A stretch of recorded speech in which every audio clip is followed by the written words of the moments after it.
हमारी पार्टी की पॉलिसी है कि हम किसी को निशाना बनाएं या इस तरह के हम वक्तव्य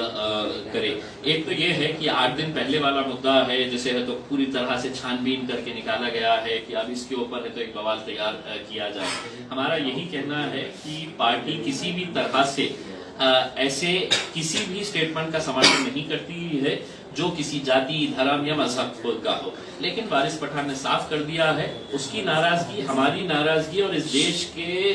में रहने वाले तमाम लोगों की नाराजगी, चाहे फिर वो मुसलमान हो, हिंदू भाई हो हमारे या दूसरे जाति धर्म के लोग हो, सबको इस बात की नाराजगी तो है ही कि इतने महीनों से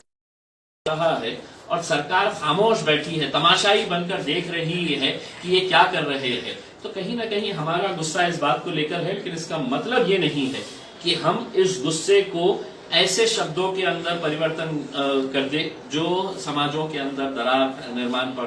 करता है। वारिस पठान ने अपने शब्दों में साफ कर दिया है कि हमारा बोलने का मतलब ऐसा बिल्कुल नहीं था, इसको गलत तरीके से पेश किया जा रहा है। बस हमारा इतना कहना है। पार्टी जांच करेगी।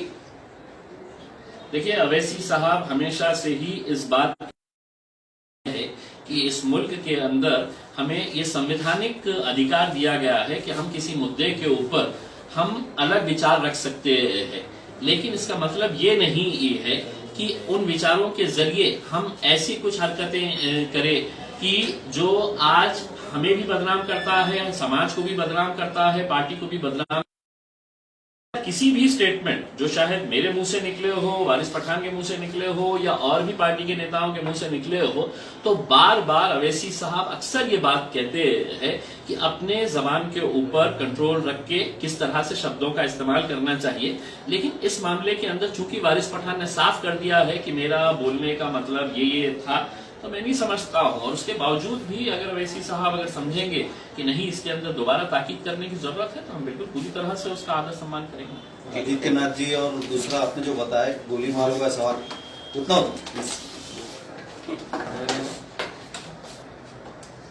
देखिए, वारिस पठान ने जो कहा है,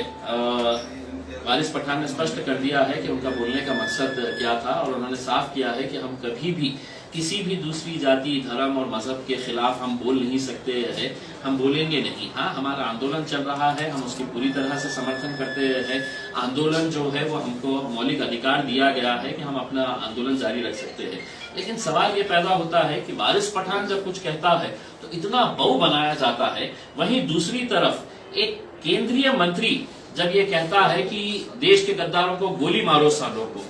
और ये सत्ता में बैठा हुआ एक मंत्री कहता है, सरकार में मौजूद एक मंत्री कहता है, तो कहीं ना कहीं हमारे ये सवाल उठता है। परवेश वर्मा जो एक खासदार है, वो ये कहता है कि ये शाहीन बाग के लोगों को अगर यहाँ से नहीं हटाए तो वो तुम्हारे घरों में घुसकर है तो हमारी माँ और बहनों का बलात्कार करेंगे।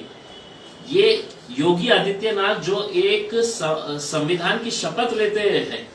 जब मुख्यमंत्री बनते हैं उत्तर प्रदेश के, तो वो आकर दिल्ली में कहते हैं कि अगर बोली से नहीं मानेंगे तो गोली से हम जवाब देंगे। तो इस तरह की जब बातें निकलती है तो हमारा ये कहना है कि उनके ऊपर भी इतना गुस्सा जताइए, उनके ऊपर भी इतनी नाराजगी जताइए, उनसे भी माफी मांगिएगा। लेकिन हम ये बात स्पष्ट कर देते हैं कि ना तो हमारे पार्टी के किसी पदाधिकारी, ना पार्टी का ऐसी कोई पॉलिसी है कि हम किसी दूसरे मजहब का आलोचना करें, उनके खिलाफ बात करें। हम सभी जात, धर्म, मजहब के लोगों का एहतराम करते हैं और करते रहेंगे।